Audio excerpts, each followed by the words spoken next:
سنن ابی داود میں یہ حدیث نقل ہے، حضرت ابو ذر غفاری رضی اللہ تعالی عنہ روایت کرتے ہیں کہ حضور نبی کریم صلی اللہ علیہ وآلہ وسلم نے فرمایا کہ اعمال میں جو افضل عمل ہے وہ یہ عمل ہے کہ اللہ کے لیے کسی سے محبت کرنا اور اللہ کے لیے ہی کسی سے بغض رکھنا،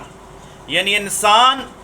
اخلاص اور للہیت کے اس مقام تک فائز ہو جائے کہ اگر کسی کے ساتھ محبت کرتا ہے تو فقط اللہ کی رضا کی خاطر کرے کہ اللہ تبارک و تعالیٰ نے مجھے اس کام کرنے کا حکم دیا ہے، اس شخصیت سے، اس مرد یا اس عورت سے محبت کرنے کا حکم دیا ہے۔ اگر وہ والدین سے محبت کرتا ہے تو اللہ کی رضا کی خاطر محبت کرے، اپنے اساتذہ سے محبت کرتا ہے تو اللہ کی رضا کی خاطر محبت کرے، اپنے دوست، عزیز و اقربا، بیوی بچوں سے پیار کرتا ہے تو اس لیے محبت کرے کہ یہ میرے اللہ کا حکم ہے اور اللہ کے لیے میں محبت کرتا ہوں۔ اور اگر کسی سے نفرت خدا نخواستہ رکھنی پڑ جائے، بغض ہو جائے، تو وہ دیکھے کہ کیا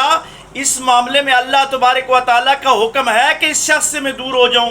فرض کیا اگر کوئی شخص ظالم ہے تو وہ اس سے بغض رکھتا ہے، نفرت رکھتا ہے، تو اس وجہ سے رکھے کہ اللہ کا حکم ہے کہ ظالم سے بچنا چاہیے، ظالم سے محبت نہیں کرنی چاہیے، بلکہ اگر کم ترین ایمان کا درجہ یہ ہے کہ اس ظالم کو دل میں اس برائی کو برا سمجھنا چاہیے۔ اسی طرح اگر کوئی رشوت لیتا ہے،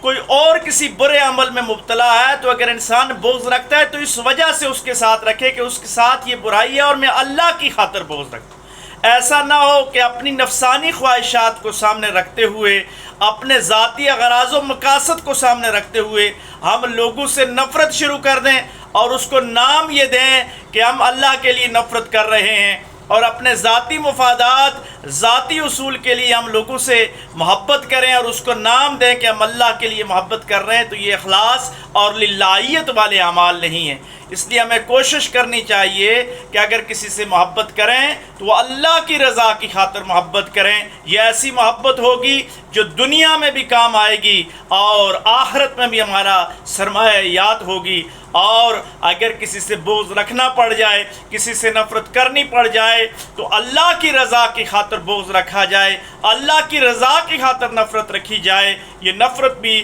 اگلے جہاں آپ کے لیے